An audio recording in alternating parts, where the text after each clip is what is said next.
For most of my career inside military intelligence circles, I learned one reality that politicians rarely admit publicly. Armies are not destroyed only on battlefields. They are destroyed when their ability to sustain combat begins to collapse. And if the reports emerging over the last 48 hours are even partially accurate, then what we may have witnessed across Israel was not simply another missile exchange.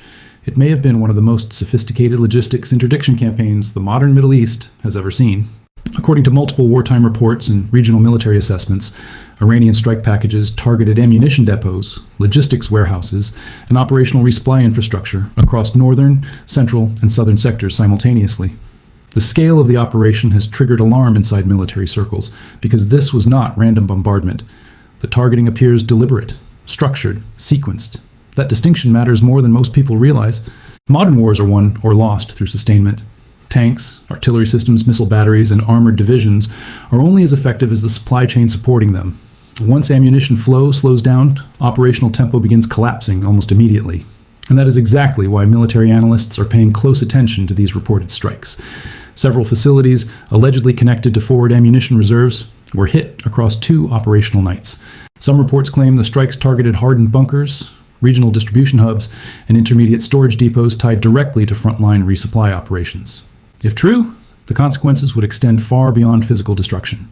Because once logistics networks become unstable, commanders are forced into emergency decision-making. Artillery fire missions become restricted. Reserve stockpiles get rationed. Armored units reduce maneuver activity. Frontline commanders begin conserving ammunition instead of fighting freely.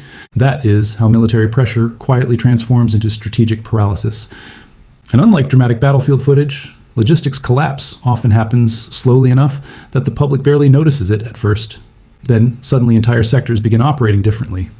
From the information currently circulating through regional defense channels, the strikes appear to have been executed using layered missile tactics designed to pressure air defense systems from multiple directions at once. This is important because modern defensive networks are not magical shields. They operate within engagement windows, radar tracking limits, and interceptor availability. When ballistic missiles and low-altitude cruise missiles arrive simultaneously from different vectors, the defensive architecture becomes stressed very quickly. Ballistic threats demand one type of response. Terrain following cruise missiles create another. When both are integrated into a coordinated strike package, defenders are forced to process multiple threat profiles at the same time under extremely compressed timelines. That is where even advanced air defense systems begin facing serious difficulty. What concerns many analysts is not simply the number of missiles reportedly used, but the apparent targeting discipline behind them. This does not look like symbolic retaliation. It looks more like infrastructure warfare.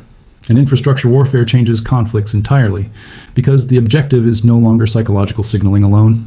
The objective becomes degrading the enemy's ability to sustain operations over time. Military planners spend years preparing for this exact scenario. Identifying a warehouse is easy.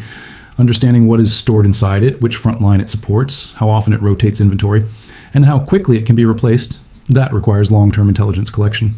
If these reports are accurate, then whoever planned the operation possessed detailed knowledge of Israeli logistics architecture, and that raises uncomfortable questions for both Israel and Washington. The first question is obvious. How much of the reported damage can actually be repaired quickly? Because replacing infrastructure during active missile warfare is extraordinarily difficult.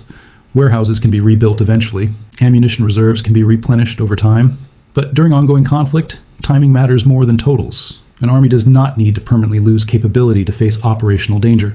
Sometimes, temporary shortages are enough, especially when multiple fronts remain active simultaneously.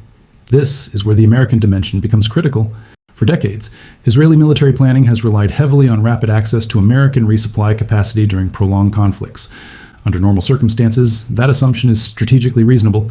The United States possesses enormous industrial and logistical capability, but wartime realities are exposing new limitations. Moving massive quantities of artillery shells, precision munitions, and military equipment requires functioning ports, secure air corridors, and stable distribution infrastructure. If transportation nodes themselves become threatened or degraded, the speed of resupply slows dramatically. And in modern warfare, delays alone can become operationally decisive. Military stockpiles are not infinite. Production lines are not instantaneous. Even the world's largest defense industries require time to replenish high-volume ammunition expenditure. That reality is now becoming impossible to ignore across multiple global conflicts simultaneously. What we are witnessing may represent something larger than a regional escalation. It may represent a broader transformation in how modern middle powers challenge technologically superior militaries. For years, Western defense doctrine focused heavily on precision air superiority, intelligence dominance, and rapid strike capability. But adversaries studied those systems carefully. Instead of matching Western power directly, they invested in missile saturation tactics, decentralized production, hardened infrastructure, and long-range strike capability aimed specifically at logistics networks. The logic behind this strategy is simple. You do not necessarily need to destroy the enemy's most advanced weapon systems. You only need to disrupt their ability to sustain them. A modern artillery system without shells is useless. A fighter jet without spare parts becomes a grounded display piece. An armored brigade without fuel stops moving. Wars are ultimately contests of endurance, and endurance depends on logistics. That is why military institutions across the region are now watching this conflict extremely carefully. Saudi Arabia, the UAE, Egypt, and Jordan are almost certainly reviewing their own supply chain vulnerabilities right now. Because the lessons emerging from this conflict apply far beyond Israel. They apply to every military structure dependent on centralized infrastructure and external sustainment networks.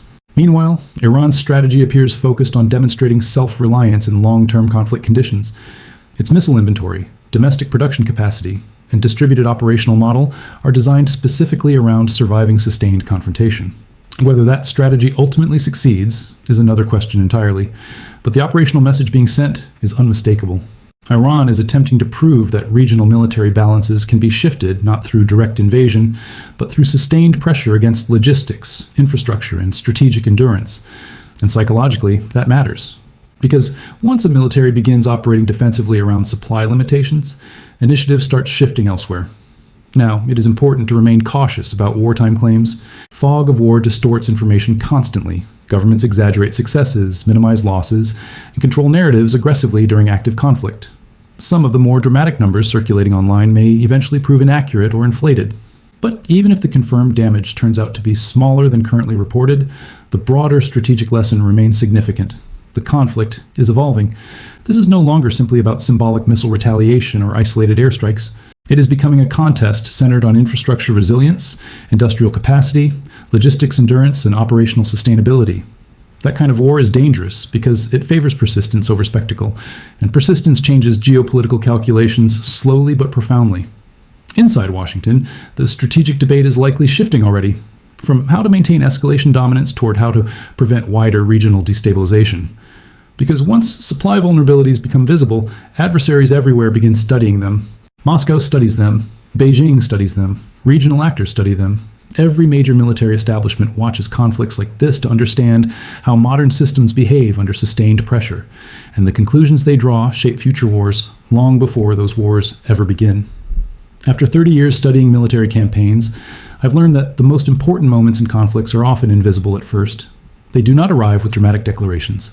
They emerge quietly. A delayed shipment here, a rationed ammunition order there, a frontline commander told to conserve instead of engage. Then suddenly, what once looked stable no longer is. That may be the most important reality emerging from this moment. Not necessarily who fired more missiles, not who controlled the headlines, but the underlying balance of sustainment and endurance has started to shift. Because once that balance changes, entire regional security structures can begin changing with it.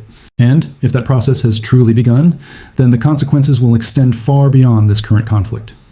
The next phase now depends on several critical questions. Can damaged logistics infrastructure be restored quickly enough? Can large-scale resupply operations overcome ongoing missile pressure? Will escalation continue targeting sustainment systems? Or will diplomatic pressure force a strategic pause before the conflict expands further? Those decisions are being made right now behind closed doors in Washington, Tehran, Tel Aviv, Moscow, and Beijing. And whatever comes next may define the future balance of power in the Middle East for years to come.